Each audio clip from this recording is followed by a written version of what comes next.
So let's see if we can take a few. There are a few comments. Let me see. Deep has a comment which says, what generates energy in the prokaryotes? Since we say that the mitochondria is the powerhouse of the cell, but mitochondria doesn't exist in prokaryotes. This is a good question. So for prokaryotes, a lot of the energy is obtained from the environment directly, which is kind of a huge rate limiting step for them. There is some amount of energy generation that happens within the cell.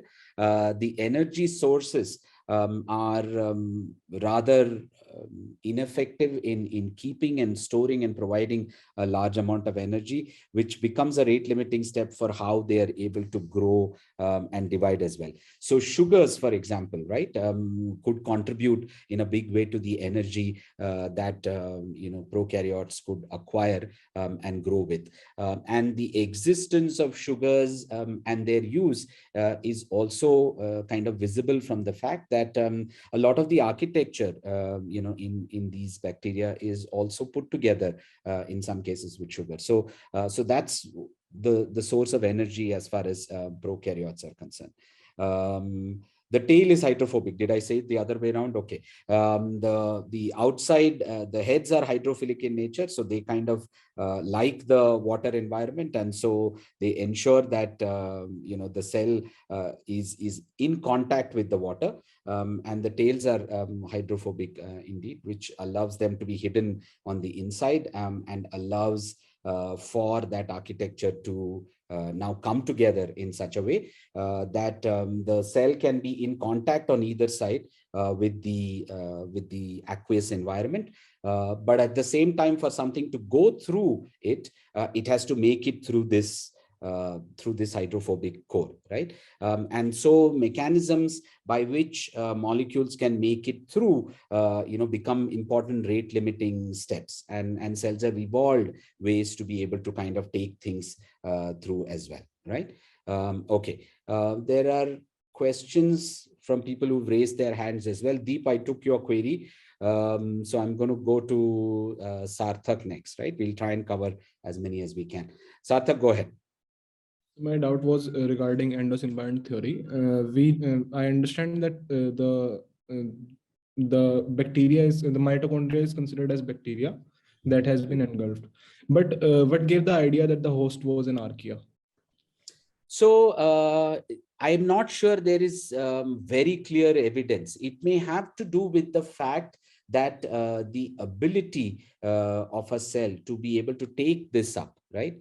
And the fact that certain archaea, for example, have properties, characteristics that we know of now, especially at the level of their membrane, for example, that might suggest that they are actually that some of that is actually visible in the eukaryotic cell as we know it today. So I'm not sure there is very definitive evidence for this. I mean, there are a lot of people who still put question marks on the endosymbiont theory as well. Right, and so so that's the idea in suggesting that there could have been a cell, one which is slightly bigger in size, and had the capability to engulf a bacteria, and so the possibility that that's very likely to be an archaea, right? But I don't think there is evidence to suggest yes, it indeed was an archaea. Okay. Next question, Vinu Kumar, can you please go? Sir, my name is Gatha. Okay, sorry, go for it. So with respect to the endosymbiont theory, is there any evidence whether the plant cell or the animal cell evolved first from the prokaryotes? So good question. Actually, I don't know the answer to this, and I can find this out, right? Whether there is evidence. So if I remember correctly, in the kind of evolutionary scheme of things, the trees that have been built, evolutionary maps that have been built, the prokaryotic, the plant cell probably may have come earlier.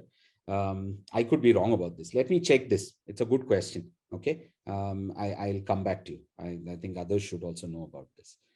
Yes, okay. sir. Okay. Next question, Vaishnavi.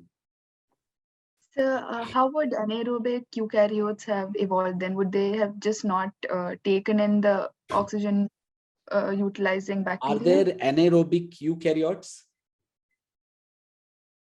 There are chlamydomonas Are, am I wrong? are they entirely anaerobic?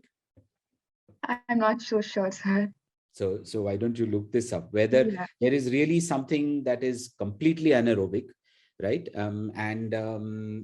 Has the same level of complexity as to be called a eukaryote. Okay. Ishwar, next to you. Yes, sir. You mentioned that mitochondria is an endosymbiont. Mhm, So it first entered a cell. But mhm. what I didn't understand was, even though it first entered the cell, how did the DNA of the cell develop in a manner so that it was later able to produce the same sort of structure on its own, rather than something coming from outside again? So the nucleus to in part is also thought to be an endosymbiont. Okay, so it's highly possible that so there are three things that and that's why the existence of this event in like very specific forms, like the fact that there could have been a mitochondria, there could have been chloroplasts, there could have been plastids, and there could have been the nucleus, right? And the nucleus also has a double membrane, and so it's highly possible that what became the nucleus, and the DNA that came as part of the nucleus, came from a different source, right? But essentially, these two have existed, with their own DNA.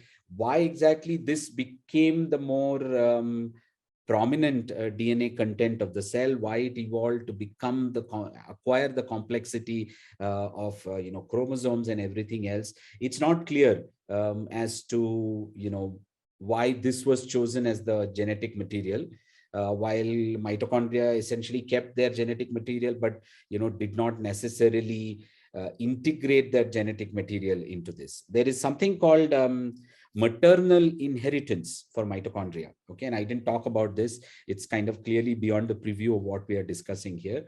But if any of you are interested, go read a little bit about maternal inheritance and how mitochondria and mitochondrial DNA is carried forward is very interesting as well. Okay, so the nucleus could have been this alternate structure, right? Think a bit about, so what do I want you to think a little bit about, right? Obviously the endosymbiont theory, and what that complexity means, right? The second thing to consider here is, because we've touched upon the plasma membrane, and we've touched upon the perimeter of the cell, one of the questions that I want you to think a little bit about is, if you had to build a cell and build a perimeter, right, what kind of properties you will put in that perimeter? Okay, there is one property that we've already brought up, which is the fact that it has to have this hydrophilicity, hydrophobicity built in, which becomes beneficial. It's possible that there could have been a membrane that is just one thing, that has two surfaces that are hydrophilic, and a core that is hydrophobic. Instead, we have two membranes, right, which are kind of assembled this way. So that's an interesting thing that has happened. Why do you think that has happened this way, right? Why not one membrane, right, which has two sides, which are hydrophilic, and a central core that is hydrophobic, right?